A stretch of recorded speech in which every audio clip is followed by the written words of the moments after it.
February is American Heart Month, and heart disease is the leading cause of death of men and women in the U.S. And this morning, we're talking about what you can do to help keep your heart healthy. And this morning, we're joined by Dr. Leonard Ellison, Medical Director of the Olympia Group, St. Joe's Nursing and Rehabilitation Center. Doctor, thank you so much for joining us. Thank you. So tell us, what is heart disease? I think we use this term heart disease to reflect a constellation of diseases that affect the heart.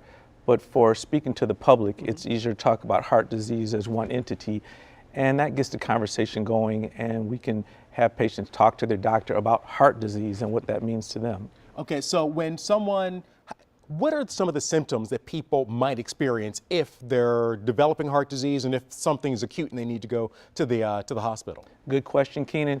I think that the most important, the one we're all aware of, is chest pain. Now, I know a lot of people yesterday had chest pain after the taco salad and things, Right. But that's not always the one that we're talking about.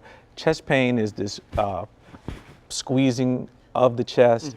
I think that's something that if you have that, you should probably seek out attention at the hospital, call 911, go to the emergency room. But if you have early fatigue, easily fatigability, if you find that you're having palpitations, if you find that you're having lightheadedness, these are things that might make you want to go to your physician and say, hey, doc, I'm having these problems. Can you let me know, are these real, or do we need to do something more about it? Now, often we've talked about heart disease with men, and of course, women suffer from heart disease. Are their symptoms the same as men, or are they different? Well, ladies, the good news is that as you get old, when you're young, estrogen is cardioprotective. That's true. But as you get older and the estrogen level goes down, the risk factors equal out, and those same symptoms of chest pain, fatigability, and lightheadedness are the same for women. So I don't think that you get a free pass there, and you should seek out medical attention also. Now, does family history play a role, or is each person sort of an island in their development of heart disease? I think anyone that has a history of an early death or early heart attack in their family, it's worth seeking out. Talk to your physician about this, and I think you have to look at the risk factors independently and see what you can do about that.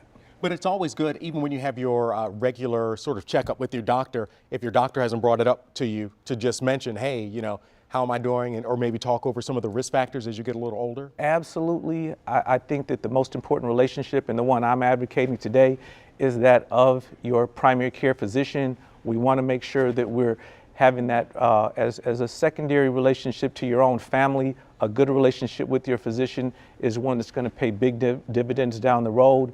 And the better your physician knows you, the better he can advocate and help you. Dr. Leonard Ellison, thank you so much for joining us and giving us great information. It's been my pleasure. Thank you for having me. And hopefully you'll take this conversation and have it with your family and sort of spread the word.